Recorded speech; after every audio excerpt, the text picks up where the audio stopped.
కావేరీ జల వివాదంలో కర్ణాటక సర్కార్కు సుప్రీంకోర్టులో మరోసారి చుక్కెదురైంది. డిసెంబర్ నెలాఖరు వరకు తమిళనాడుకు నీరు విడుదల చేయలేమన్న సిద్ధరామయ్య ప్రభుత్వంపై సర్వోన్నత న్యాయస్థానం ఆగ్రహం వ్యక్తం చేసింది. 3 రోజుల పాటు తమిళనాడుకు కావేరీ జలాలు విడుదల చేయాలని ఆదేశాలు జారీ చేసింది. రోజుకు 6,000 క్యూసెక్కుల చొప్పున నీరు ఇవ్వాలని స్పష్టం చేసింది.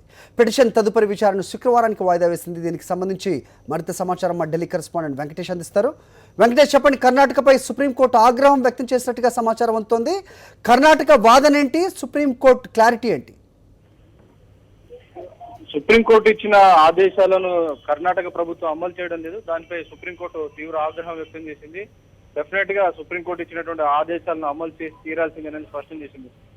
తమిళనాడుకు 6,000 క్యూసెక్లు రోజు ఇవ్వాలని చెప్పి సుప్రీంకోర్టు ఆదేశాలు ఇచ్చింది. కానీ కర్ణాటక అదే కనుక కావేరీ జలాలను రోజుకు 6,000 క్యూసెక్కుల చొప్పున కనుక ఇస్తే బెంగళూరు సిటీ పూర్తిగా డ్రై అవుతోంది. అక్కడ కనీసం మంచినీటికి కూడా తాగునీటికి కూడా పరిస్థితి ఉండదని కర్ణాటక చెప్తుంది. ఆ మేరకు కర్ణాటక ప్రభుత్వం కర్ణాటక శాసనసభలో ఒక తీర్మానం చేసింది, ఒక యునానిమస్ రెజల్యూషన్ చేసింది. కర్ణాటక సుప్రీంకోర్టు ఆదేశాలు అమలు చేయలేని ఒక నిస్సహాయ స్థితిని కర్ణాటక ప్రభుత్వం వ్యక్తం చేసింది. సో ఈ అంశం పైన సుప్రీంకోర్టు ఆగ్రహం వ్యక్తం చేసింది. డెఫినెట్ గా తాము ఇచ్చినటువంటి ఆర్డర్స్ ను కంప్లై చేయాల్సిందే అని చెప్పి సుప్రీంకోర్టు ఆదేశాలు చేసింది. ఈ రోజు రేపు 2 రోజుల పాటు రోజుకు 6,000 క్యూసెక్ల చొప్పున నీటిని విడుదల చేయాలి అని సుప్రీంకోర్టు తాజాగా ఆదేశాలు చేసి తదుపరి విచారణను శుక్రవారానికి వాయిదా వేసినటువంటి పరిస్థితి. మొత్తానికి ఈ ఇష్యూ కావేరీ జలాల సమస్య ఇటు తమిళనాడు కర్ణాటక మధ్య ఎత్తున చిచ్చురేపింది. ఈ జలాల సమస్య ఈనాటిది కాదు, చాలా దశాబ్దాల నుంచి కొనసాగుతుంది.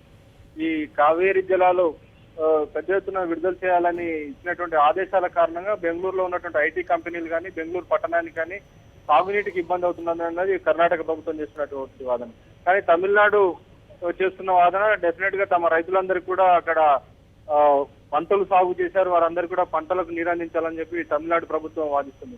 సో ఈ 2 ప్రభుత్వాలు తమ తమ వాదనలు వినిపించాయి. ఆ నేపథ్యంలోనే ఈ రోజు కర్ణాటక ఒక ఆదేశం చేసింది. ముందుగా తాము చేసినటువంటి ఆదేశాలను అమలు చేయండి, ఆ తర్వాత మీ చెప్పేటువంటి విషయాలన్నింటినీ కూడా వింటామని రోజు సుప్రీంకోర్టు చెప్పింది.